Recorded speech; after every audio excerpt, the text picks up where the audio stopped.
ada yang bertanya di sini, bagaimana kaidah untuk mengetahui makanan atau hewan yang halal dan yang haram dimakan?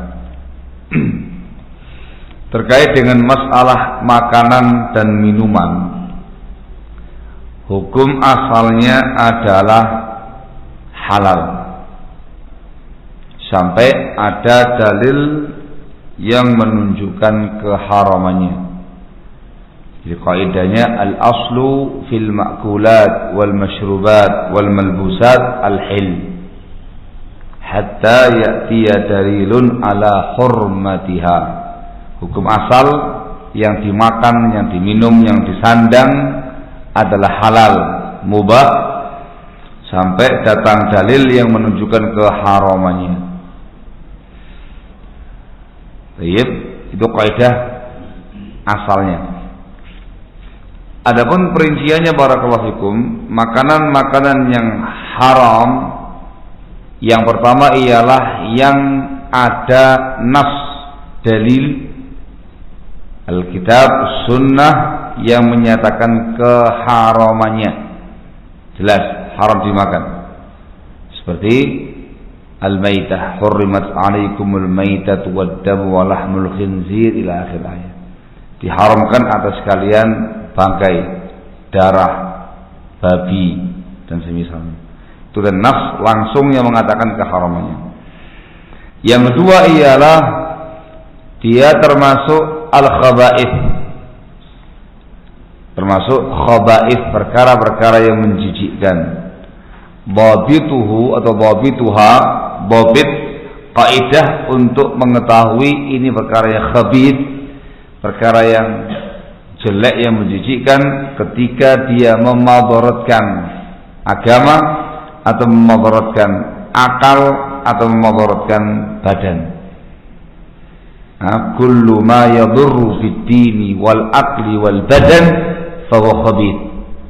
Segala sesuatu yang membahayakan agama atau akal atau badan maka dikatakan khabith. Barakallahu fikum.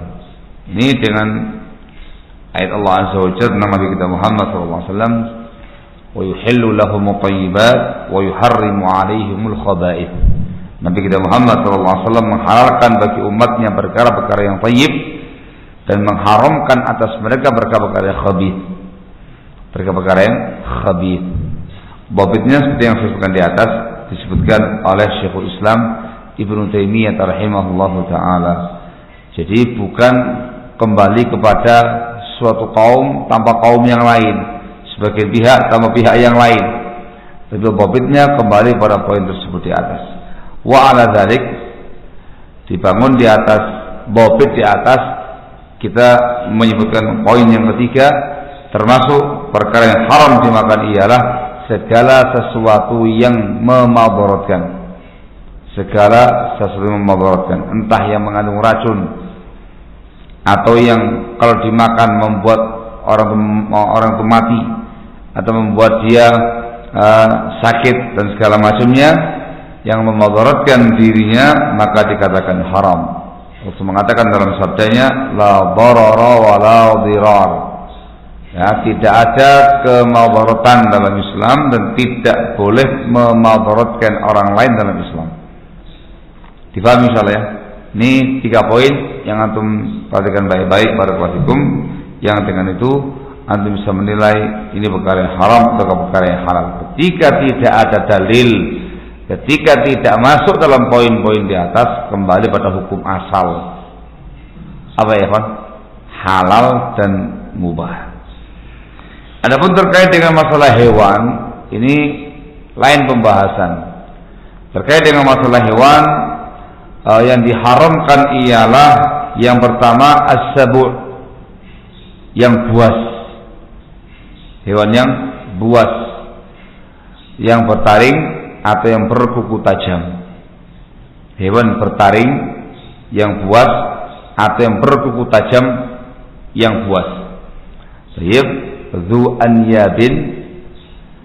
Baik, yang memiliki taring dan yang memiliki dhufur, yang memiliki kuku tajam. dari hewan-hewan yang buas. Sehingga ketentuannya barakallahu fikum 2 poin. Hewan-hewan yang memiliki taring yang tajam dan dia buas, yakni yaftaris biha.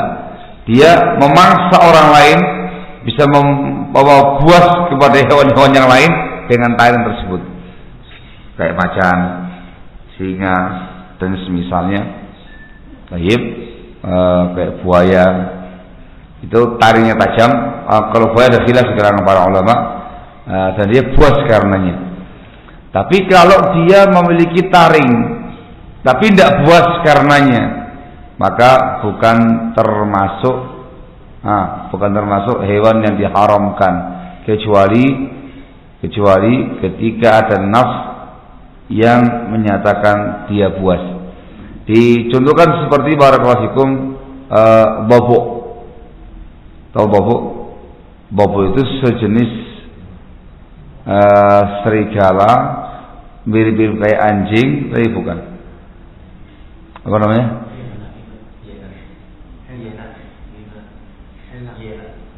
Namanya hena. Hah? Hiena. Namanya bobok. Seperti itu ya, Pak. Bobok itu punya taring, tapi dia la yaftaris bihi, tidak buas dengannya. Bobok itu berani sama orang lain kalau dia rombongan. Bobok pemakan bangkai, dia biasa membongkar kubur, memakan bangkai. Tapi bobok dikatakan halal. Yang pertama dikatakan nas Rasulullah SAW, dikatakan al-bobok minas said, bobok termasuk hewan buruan yang bisa diburu. Dan yang kedua kata Ibnu Qayyim rahimahullah, dikarenakan dia bertaring tetapi la yaftaris bihi, dia tidak buas karenanya atau dengannya. Yang saya katakan dikecualikan kalau ada nafs yang mengatakan dia buas, kayak kucing. Kucing kukunya tajam, dan dia taringnya giginya nggak begitu tajam. Tapi Rasul mengatakan al-hiru sabu'. Rasul mengatakan dalam sabdanya al-hiru sabu'un. Yang namanya kucing itu hukumnya seperti hewan buas. Artinya tidak boleh makan kucing.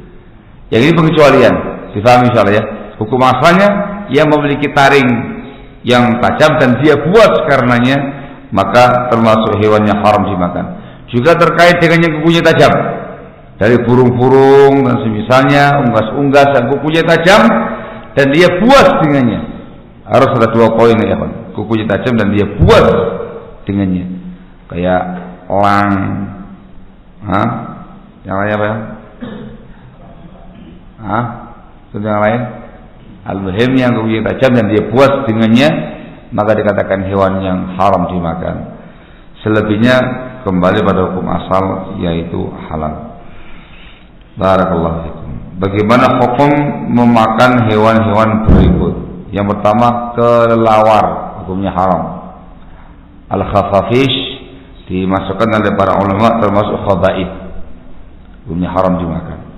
Bekecot ini halal, dikarenakan tidak ada nas yang mengharamkannya. Yang kedua, dikarenakan bukan termasuk khaba'ith kata para ulama. Dan yang ketiga, tidak mengandung mara bahaya, tidak memudaratkan dan juga tidak mengandung racun dan semisalnya. Bahkan bekicot secara nilai gizinya lebih bagus daripada daging sapi. Bekicot itu hukumnya halal. Kepiting atau yuyu hukumnya halal. Capung, wallahu a'lam. Cacing ada perbincangan panjang di kalangan para ulama. Ada yang memperinci cacingnya, ada yang mengatakan termasuk khaba'ith secara mutlak. Kalau cacing dibahasakan dengan dud, dengan jamak bidan, dudun bidan, ini di buku-buku tafsir para ulama, di buku-buku fikihnya para ulama, jumhur ulama memasukkannya termasuk khaba'ith, sehingga hukumnya haram. Ulama sekarang mereka memperinci, ada yang mengatakan dirinci cacingnya dari mana asalnya segala macamnya. Wallahu a'lam bishawab. Ala kulli hal, ana pribadi sampai sekarang menyatakan al-aula tarkuhu, yang lebih tepat, yang lebih warak, hati-hatinya ditinggalkan. Masih banyak yang lain. Barakallahu. Kura-kura labas insyaallah, enggak ada masalah. Kadal labas. Urat sama belatung khaba'ith, termasuk perkara yang menjijikkan. Enggak boleh dimakan. Wallahu taala alam bissawab. Ini disebutkan dalam buku-buku fikih yang para ulama setelah membawakan kaidah tadi, itu mereka menyebutkan contoh-contoh yang lain. Ada yang lupa ya Pak? Termasuk yang haram dimakan ialah hewan-hewan, yang termasuk haram dimakan ialah hewan-hewan yang tidak boleh dibunuh. Ini haram dimakan, kayak lebah, semut, burung hudhud, burung surat. Ini haram dibunuh. Jumhur ulama berpendapat semua hewan-hewan yang haram dibunuh haram dimakan. Juga yang dimasukkan dalam poin ini adalah semua hewan-hewan yang diperintahkan untuk dibunuh juga haram dimakan. Mereka mengatakan dikarenakan hewan-hewan yang diperintahkan untuk dibunuh, hewan-hewan yang pasti mengandung kemadaratan dan mara bahaya. Yang dibunuh seperti ular, kalajengking, tikus, anjing. Al-bahim yang diperintahkan dibunuh itu mereka mengatakan haram dimakan. Katak, suiki itu, cicak.